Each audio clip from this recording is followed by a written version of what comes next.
യോഹന്നാൻ ശ്രാവകന്റെ പ്രസംഗം ദൈവരാജ്യം, യേശുവിന്റെ പ്രസംഗ വിഷയം ദൈവരാജ്യം, ദൈവദാസന്മാർ അപ്പോസ്തലന്മാരുടെ പ്രസംഗ വിഷയം ദൈവരാജ്യം. മാത്രമല്ല അന്ന് മുതൽ ഇന്ന് വരെയും ഒരു സുവിശേഷകനാകുന്ന യുവദാസന്റെ പ്രസംഗ വിഷയം എന്ന് പറയുന്നത് ദൈവരാജ്യമാണ്. അപ്പൊ ആ ദൈവരാജ്യത്തിലുള്ള പ്രവേശനം സംഭവിക്കുന്നതിന് എങ്ങനെ സംഭവിക്കണമെന്ന് പറയുന്നു.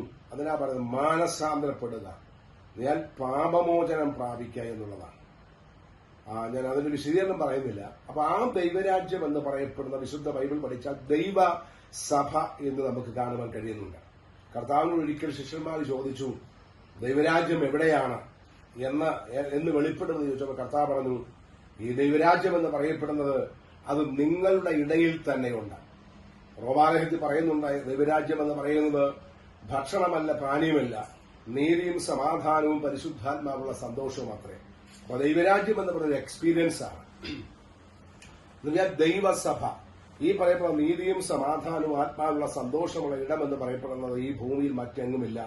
അത് ദൈവമക്കൾ കൂടുന്ന ദൈവസഭയിലാണ് എന്നുള്ള കാര്യം ഓർമ്മപ്പെടുത്തണം.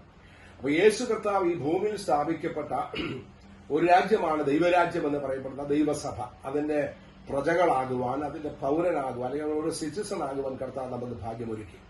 ഇനി അതിവിദൂരമല്ലാത്ത നാളുകൾക്കുള്ളിൽ കർത്താവിന്റെ വാഗ്ദത്തം അനുസരിച്ച് കർത്താവ് ഈ ഭൂമിയിൽ തന്നെ ഒരു ഇളകാത്ത